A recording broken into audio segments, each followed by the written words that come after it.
Well, hi YouTube. What I'm going to do today is an update on my Diablo Pro slingshot, and the previous video was the best slingbow in the world. Well, I've been playing with it, training with it for about 14 days now, and really impressed with it. So what I'm going to do is I feel ready now to upgrade it. I've managed to lay my hands on the black high power bands, and I'm going to change those. I was really fortunate enough to contact the manufacturers of this little gadget. Now, it's a surround for a whisker biscuit, but I couldn't find one anywhere in the UK. Contacted Escalade Sports in Gainesville, Florida, and they were absolutely brilliant. Sent me one complimentary. The post was $13.95, and they didn't even charge me for that, so big thank you to them. That was one of the bits that I was after in order to upgrade it. I've bought some new broadhead tips that I'm going to put on my carbon arrows, and I've bought myself a new adjustable quiver. So what I'm going to do is give you a close-up of all the new bits and pieces that I've found, and then I'm going to do some testing. I'm going to do penetration testing with the Diablo Pro as it came out of the box, and then I'm going to change the bands and do exactly the same test again for you. So let's see how we get on. Just quickly want to talk you through the Marksmanship Principles. So if you apply the Marksmanship Principles to this slingbow just like you would any other firearm, I don't think you'll go far wrong with regards to being fairly accurate on your target. First marksmanship principle: position and hold must be firm enough to support the weapon.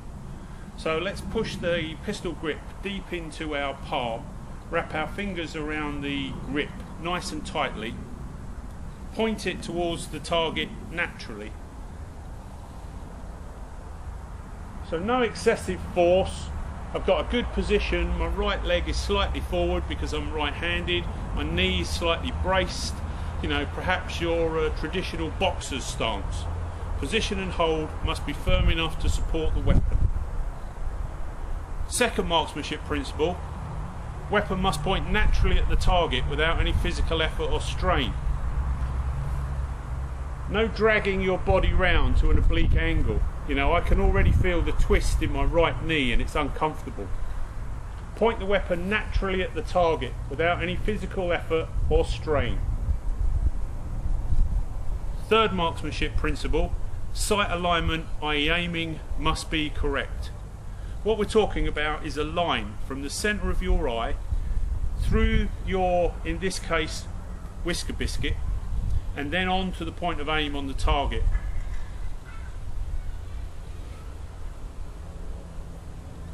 Finally, the shot must be released and followed through without any disturbance of the position. What I like to do is I like to bring the bow down onto the target. As I raise the bow up, I inhale. As I bring the bow down, I exhale until the point where I am on my point of aim, and I hold that half a breath. I then fire the bow and then continue to exhale on the way down. The shot must be released and followed through without any disturbance of the position.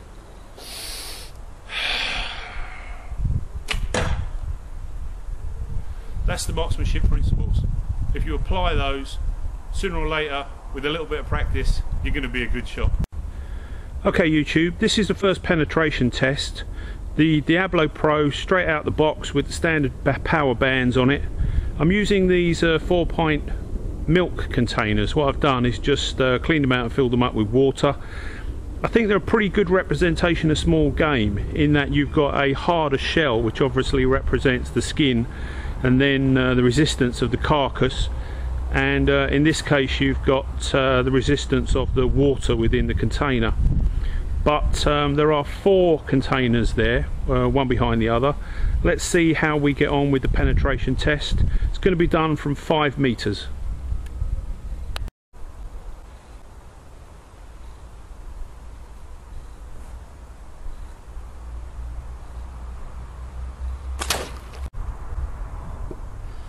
as you can see there, YouTube, that gives us between 15 and 15.5 inches of penetration.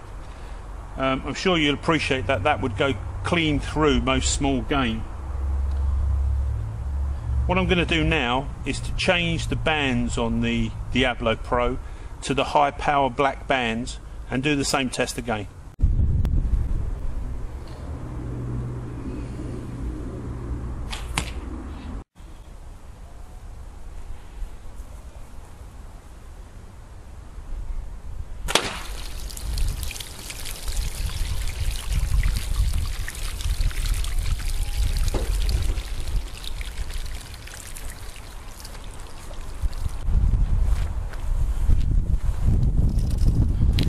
Okay YouTube, what we got there was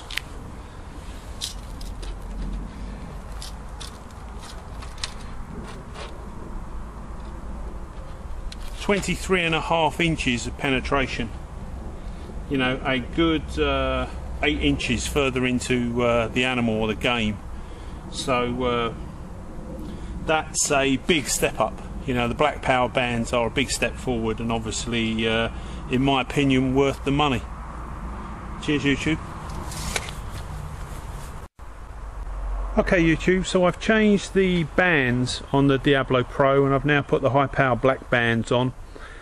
Just want to talk to you about how I'm putting my cord through the leather slingshot base. You know, so what I'm doing is I'm threading it through the 2 holes in the leather pocket, and then what I'm doing is I'm just tying a slip knot in effect.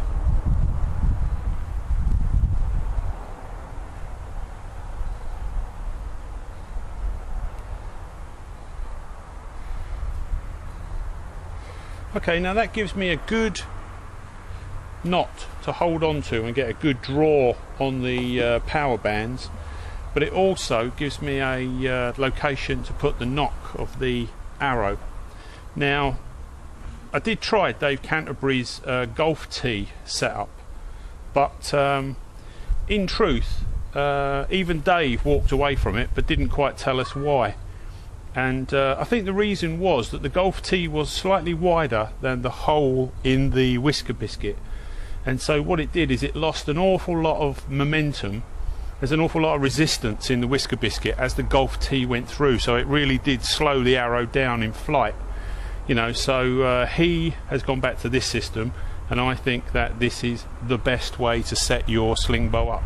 Okay, the cord that we're putting in the pocket on the slingshot, I've made a slip knot here, and the reason I've got a slip knot in it is because in order to use it as a slingshot I need to be able to take this cord out, you know, and you can do that pretty quickly if it's a slip knot. Hands on this great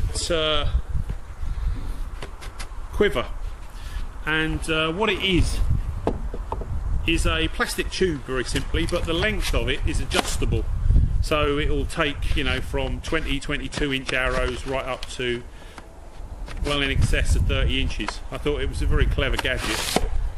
It's also got a locking cap to it, so there's no way that you're going to lose your arrows in transit. It's also got this adjustable strap on it. I thought it was a great gadget, completed my Slingbow kit. With the fishing attachment that I've shown you previously, I still think this is the best Slingbow in the world. Okay YouTube, just want to remind you really that this channel's about survival. You know, what I'm trying to do is to make you films that are entertaining and of interest, and that's it. I don't claim to be an expert in anything. Please feel free to keep the best bits, anything you think of worth, and disregard the rest. Most important thing is you just get out there and have a go. Cheers YouTube.